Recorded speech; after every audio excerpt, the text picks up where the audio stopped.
sabay-sabay. PDP laban, walang sablay. Sa Senado ating isigaw. Vote straight, PDP walang bawas, walang kulang. Number 1 ito si Bato de la Rosa. Sa tapang at tigas, di ka matatalo pa.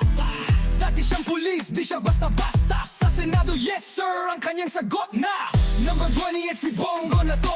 Laging kasama ni Tatay Digong, let's go. Show better, mahilig tumakbo, pero hindi sa responsibilidad. Basta serbisyo kahit saan pa magpasa. Number 38, si Marcoleta sa Kongreso. Matapang, hindi lang kwento-kwento. Boses ng masa kaya di nagpapatalo. Sa Senado lalo pang papalo. Number 28 si Philip Salvador. Sa pelikula bida, ngayon tunay na lingkod bayan na. Dati action star, pero ngayon action agad. Sa Senado walang cut, trabaho'y tuloy-tulong. Number 24 si Raul Lambino, abogado ng bayan. Di mo malilinlang ito. Pagdating sa batas, matalim ang mata. Bawal ang daya, bawal ang palpak.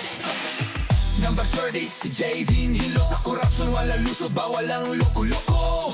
Di siya meme, seryoso siya dito. Pag may katiwalian, tanggal agad dyan bro. Number 10 si Jimmy Bondoc. Hindi lang singer, pati serbisyo tunog. Solid kahit anong tono, kahit anong awitin. Pag serbisyo laging nasa tamang rhythm. Good. Number 53 si Kuy Buloy. Sabi niya siya raw ang may-ari ng mundo, pero sa Senado bawal ang joke time. Trabaho muna bago ang prime time. Good. Number 56 si Victor Rodriguez. Ang taong totoo, di lang kwento-kwentong matindi. Batas, ekonomiya, alam na alam. Sa Senado, trabaho di bibitawan. Boom boom, sabay-sabay. PDP laban, walang sablay. Sa Senado ating isigaw. Vote straight, PDP walang bawas, walang kulang. Boom boom, sabay-sabay. PDP laban, yan ang sigurado na. Siyang na pangalan, itatakbo. Para sa progreso, let's go!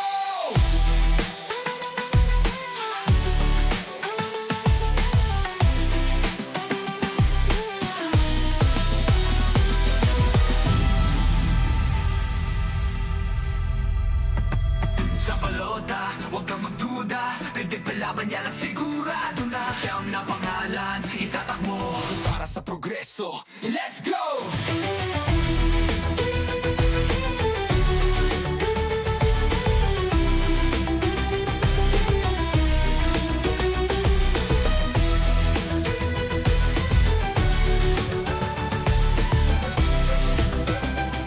Sa balota, huwag kang magduda. PDP laban, yan ang sigurado na. Siyang na pangalan, itatakbo.